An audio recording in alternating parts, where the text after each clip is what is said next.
ಇಂದು ಮಂಗಳವಾರ ಸಂಜೆ 5 ಗಂಟೆಗೆ ದಾಂಡೇಲಿಯ ವಿದ್ಯಾಧಿರಾಜ ಸಭಾಭವನದಲ್ಲಿ ಎಸ್ಎಸ್ಎಲ್ಸಿ ನಂತರ ಮುಂದೇನು ಅರಿವು ಕಾರ್ಯಕ್ರಮ.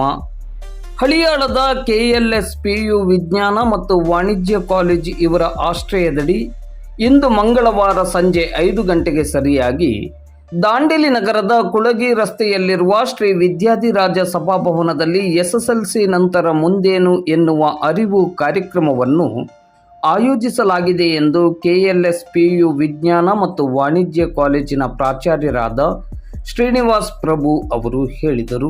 ಈ ಕಾರ್ಯಕ್ರಮದಲ್ಲಿ ಹೆಚ್ಚಿನ ಸಂಖ್ಯೆಯಲ್ಲಿ ಈ ಬಾರಿ SSLC ಪರೀಕ್ಷೆಯನ್ನು ಬರೆದ ವಿದ್ಯಾರ್ಥಿಗಳು ಮತ್ತು ಅವರ ಪಾಲಕರು ಭಾಗವಹಿಸಿ ಈ ಕಾರ್ಯಕ್ರಮದ ಪ್ರಯೋಜನವನ್ನು ಪಡೆದುಕೊಳ್ಳಬೇಕೆಂದು ಪ್ರಾಚಾರ್ಯರಾದ ಶ್ರೀನಿವಾಸ್ ಪ್ರಭು ಅವರು ವಿನಂತಿಸಿದ್ದಾರೆ.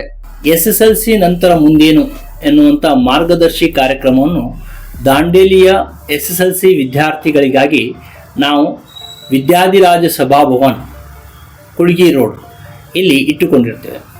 ನಾಳೆ ಸಾಯಂಕಾಲ 5 ಗಂಟೆಗೆ SSLC ಓದ್ತಾ ಇರುವಂಥ ಈಗಾಗಲೇ ಪರೀಕ್ಷೆ ಬರೆದಂಥ ವಿದ್ಯಾರ್ಥಿಗಳು ಅವರ ಪಾಲಕರೊಂದಿಗೆ ಈ ಒಂದು ಸಭಾ ಕಾರ್ಯಕ್ರಮಕ್ಕೆ ಬರಬೇಕಾಗಿ ತಮ್ಮಲ್ಲಿ ವಿನಂತಿ.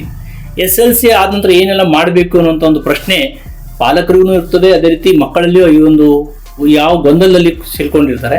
ಆ ದೃಷ್ಟಿಯಿಂದ ಅವರಿಗೆ ಯಾವೆಲ್ಲ ಸ್ಕೋಪ್ಗಳಿದ್ದಾವೆ, ಯಾವ್ಯಾವ ಸ್ಕೋಪ್ ಏನು, ಯಾವ ಕೋರ್ಸ್ ಮಾಡಿದರೆ ಏನೆಲ್ಲ ಉಪಯೋಗ ಇದೆ, ಅದರಿಂದ ಮುಂದೆ ಏನು ಬೆನಿಫಿಟ್ ಆಗುತ್ತೆ, ಈ ಎಲ್ಲ ಮಾಹಿತಿಗಳನ್ನು ನಮ್ಮ ಉಪನ್ಯಾಸಕದವರು ವರ್ಗದವರು ಬಂದು ತಮ್ಮರಿಗೆ ನೀಡಲಿದ್ದಾರೆ. ಇದರ ಒಂದು ಉಪಯೋಗವನ್ನು ದಾಂಡೇಲಿಯ ಎಲ್ಲ ಪಾಲಕರು ವಿದ್ಯಾರ್ಥಿಗಳು ಉಪಯೋಗಿಸ್ಕೋಬೇಕು ಅಂತ ಹೇಳಿ ಕೇಳ್ಕೊತಾ ಇದ್ದೇನೆ. ಈ ಮಾಧ್ಯಮದ ಮುಖಾಂತರ ನಾನು ತಮ್ಮಲ್ಲಿ ಕೇಳ್ಕೊಳ್ತಾ ಇದ್ದೇನೆ.